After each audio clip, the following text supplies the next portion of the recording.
Greetings folks, it's Friday again, and this has been a funny week with a rainy trip to Yorkshire and very little in the way of video action, at least not on this channel. Let's start with what I've been reading this week. I finished Beastmaster by Andre Norton, which is essentially cowboys and Indians in space, or not even in space actually, just on a different planet. The terrain is straight out of a western, to my mind. It's wide open vistas, strange rock formations, there are horses, saloon bars, rustlers, family feuds, and yes, some aliens with frickin' lasers. The main character is Hostine Storm, a Navajo man from Earth, a veteran. Hostine has fled a devastated Earth and is settling on Azor. Storm bears a burning grudge against Brad Quaid, who also lives on the same planet, and it's not clear what the Quaid grudge is about exactly, but it seems to involve Terra being wiped out by the Zik, the baddies of the piece. There's a lot of traipsing around the planet Azor on horses, searching for hidden alien tech or bounty of some kind, whilst being harried by the wildlife, local rivals, and ultimately some heavily armed Zik. Storm, a Beastmaster, the titular Beastmaster, has a telepathic or empathic connection to a small menagerie of animals that he uses to get him out of serious scrapes.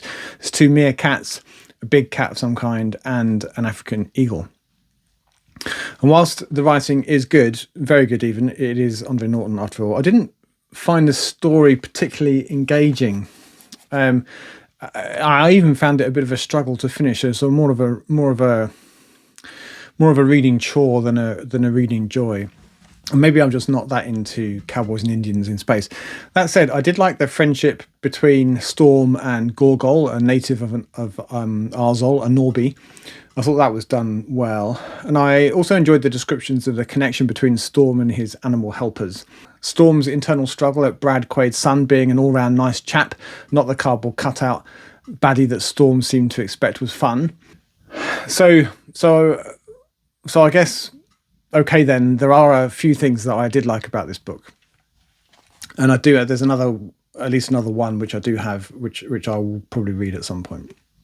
Next, I got totally distracted from my planned TBR, picking up instead Jerel of Joyy by C.L. Moore. This is a collection of short stories featuring the titular Jerel, who seems to be a warrior, the lord/lady of Joyy, a town or castle in what seems to be medieval France. And if you're familiar with Game of Thrones, then Jerel reminded me an awful lot of Brienne of Tarth. Jerel is similarly badass, and the first story, Black God's Kiss, begins with the castle at Joyy overrun by the evil Guillaume, who makes the grave error of believing that he won Jerel too, pressing her into an unwelcome kiss. At this moment, Jerel resolves to kill Guillaume, but no simple sword fight will do. Jerel knows of a secret passage under the castle which leads somewhere. It's never clear exactly where it is.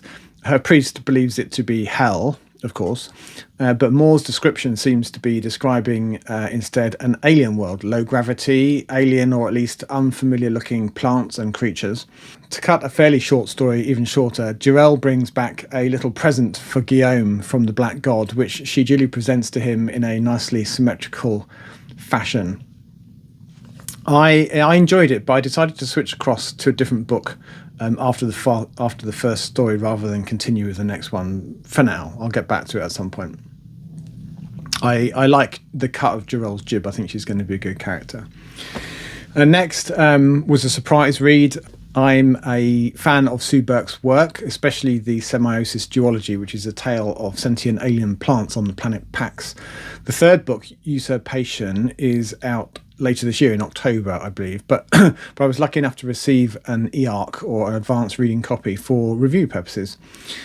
I'm about 2/3 in, and it is quite different in many ways to the first 2 books, not least because it's set on Earth, not Pax, and there are some common elements and some linkages between this book and the previous 2, but it's really its own story, and I will say more about that when I've finished it, and I will do a separate review of it nearer the publication date. And that's really all I've read this week, nowhere near what I intended to. I was confident going away for a few days to Yorkshire that I would have time to read, but really there wasn't all that much time to read. We had a pretty full-on few days. I think also I'm slowing down a little bit. Perhaps inevitably, the pace that I set in January probably wasn't sustainable on an ongoing basis.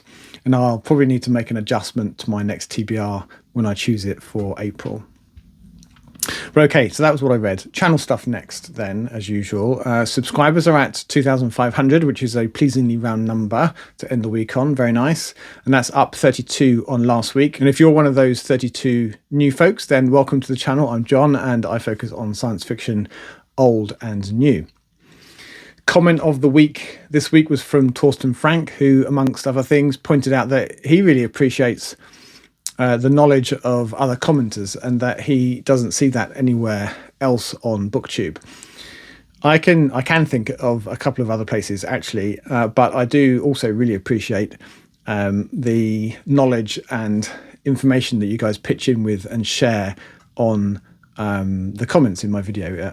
I think that's one of my favorite aspects of doing this channel. Thanks, Torsten.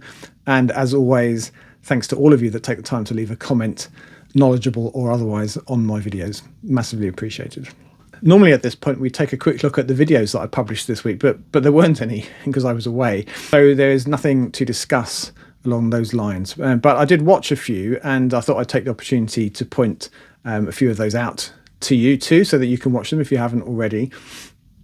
Matt over at Science Fiction Reads did a nice overview of James H. Schmidt's and his Federation of the Hub novels, which I thought was really interesting. I'm not very familiar with those books, so it's definitely worth your time.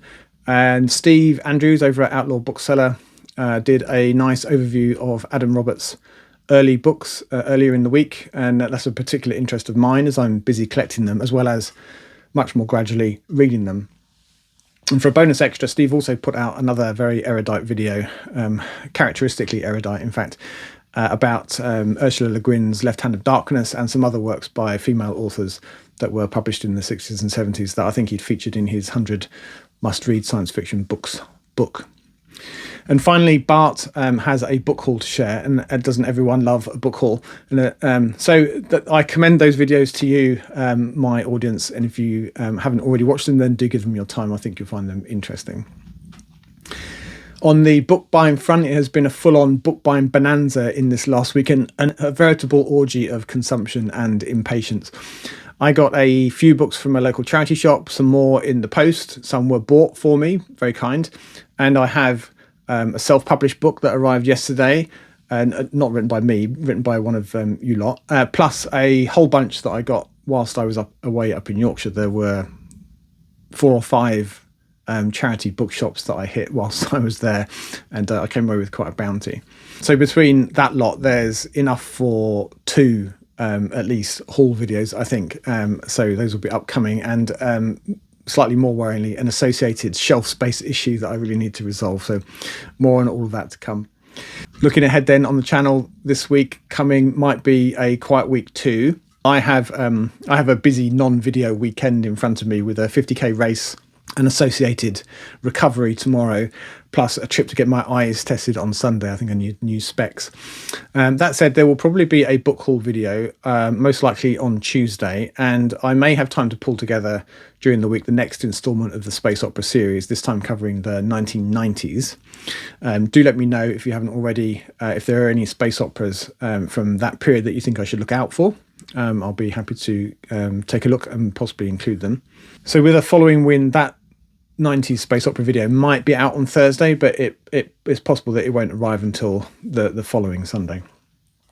Reading wise, I think I'll finish Usurpation in the next day or two, and then I think I'm going to hit Before Mars, which I'd hoped to read this week but neglected. And then I'm feeling the need to visit the Sun Eater world with Howling Dark up next, which I'll certainly make a start on. I might not finish it.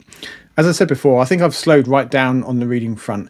Is this simply a matter of lack of opportunity, or is it the beginning of a sci-fi reading slump?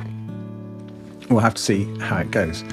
That is it for this week. As always, thank you for watching, and until next time, goodbye for now.